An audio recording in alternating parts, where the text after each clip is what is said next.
Apa kabar kawan-kawan penikmat pertandingan catur? Kembali lagi dengan saya, pecatur pos ronda.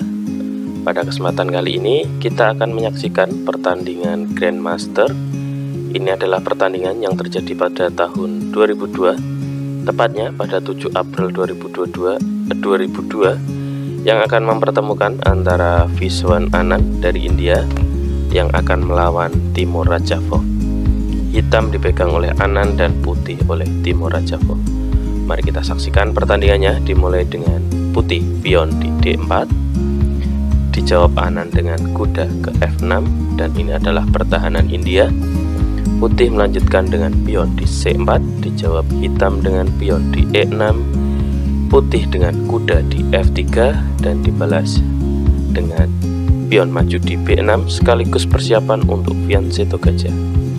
Putih maju dengan pionnya di A3 dan dilanjutkan hitam dengan gajah ke B7 sesuai ide awal. Putih melanjutkan dengan kuda di C3, pengembangan perwira, dan dilanjutkan dengan pion maju di D5. Dan ini adalah tantangan pertama hitam yang maju melawan putih. Di sini putih menerima tantangan tersebut dan diterima dengan kuda hitam. Putih menjawab dengan menteri ke C2 dan dijawab kuda makan kuda untuk mensederhanakan permainan, dan di sini diterima dengan pion putih di C3. Hitam melanjutkan dengan kuda di D7 dan putih dengan pion di E4, dijawab dengan gajah ke E7 sekaligus persiapan untuk rokade, dilanjutkan dengan putih gajah ke D3 dan sama saja persiapan untuk fianchetto untuk rokade pendek.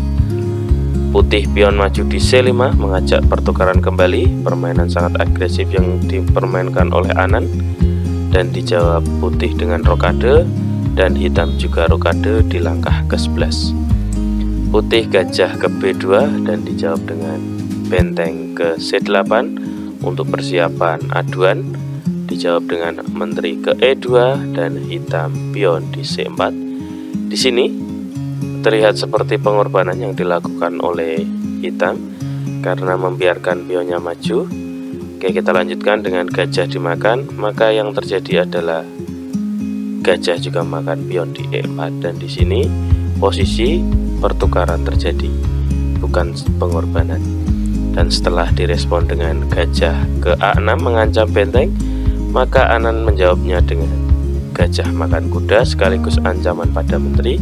Otomatis di sini menteri menerima dan benteng menghindar ke C7, ancaman dari gajah putih sekaligus aman dari ancaman.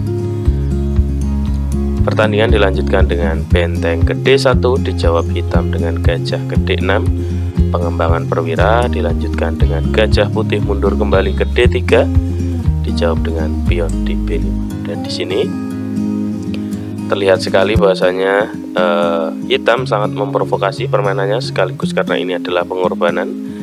Dan di sini jika diterima mungkin dilanjutkan dengan gajah makan pion, maka yang terjadi adalah menteri ke B8, dan di sini hitam bisa mendapatkan perwira sekaligus memiliki tujuan atau trik penting, yaitu dengan memakan. Mari kita praktekkan dengan misal gajah makan kuda, maka yang terjadi adalah gajah makan di H2 pion. Jika di situ raja menerima, maka itu adalah blunder karena setelah ini akan terjadi sekak ster. Dan setelah dilanjutkan misal raja menghindar, maka yang terjadi adalah benteng makan menteri. Jika putih merespon dengan makan benteng, maka menteri hitam makan gajah, dan di sini posisi hitam unggul kualitas dengan satu benteng dan satu menteri. Maka dari itu kita mundur pertandingan aslinya, yaitu setelah pion maju dikorbankan, direspon dengan benteng ke E1, dijawab pion ke A6, dan pion putih maju di A4 mengajak pertukaran sekaligus membongkar susunan pion di sayap kanan hitam.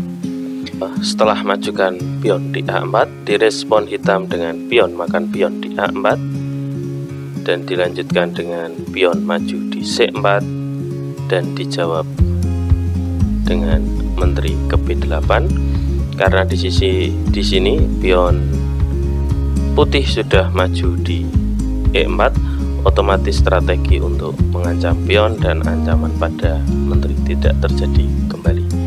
Maka dari itu di langkah ke-21 dilanjutkan dengan gajah ke A1 menghindar dari ancaman menteri, dan dilanjutkan dengan benteng ke D8 direspon dengan benteng ke E4, kuda ke F6 ancaman pada benteng, dan di sini benteng menempatkan di titik penting yaitu H4 sekaligus persiapan ancaman pada pion raja di sayap kiri.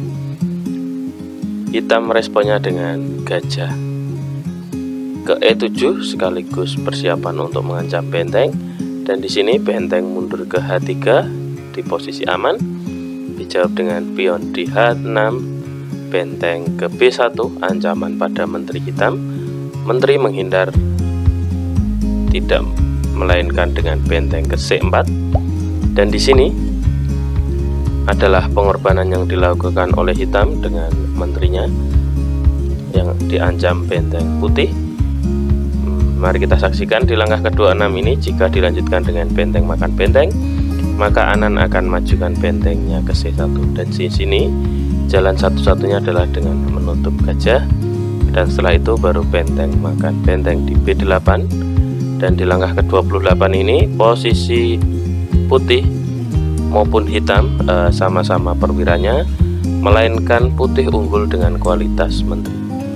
Dilanjutkan dengan gajah ke C3 dan direspon dengan benteng ke B1 menumpuk, dan di sini ada ancaman skakmat.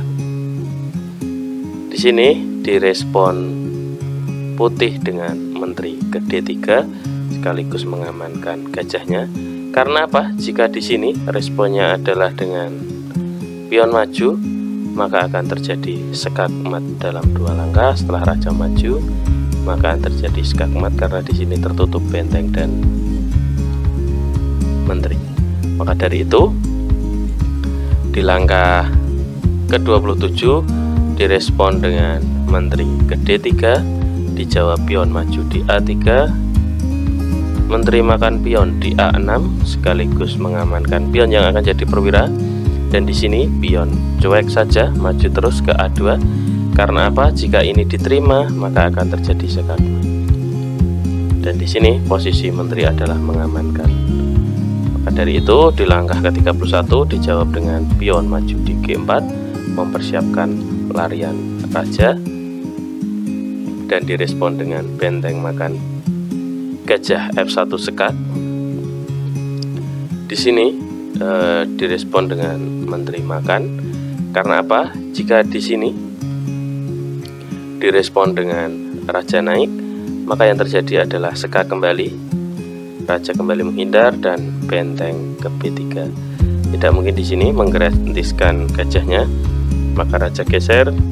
Di sini benteng tetap makan gajah, dan setelah benteng makan maka hitam pion akan jadi perwira di peta A, dan di sini posisi hitam sangat unggul dengan 4 perwira.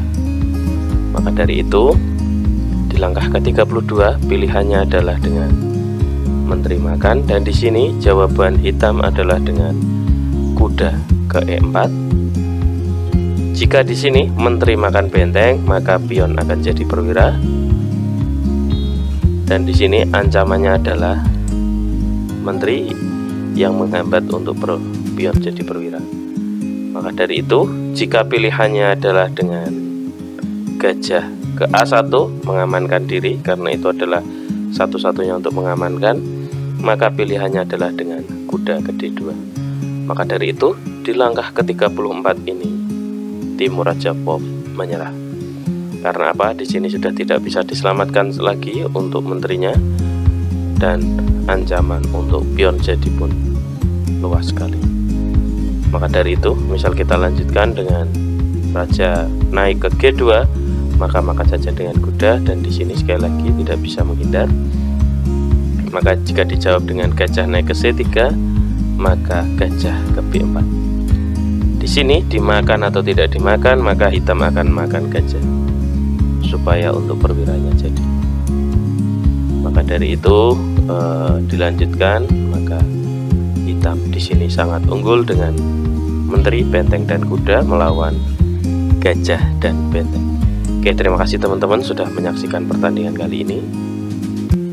Bisa di subscribe, share, like, dan komen untuk menonton pertandingan-pertandingan selanjutnya. Terima kasih.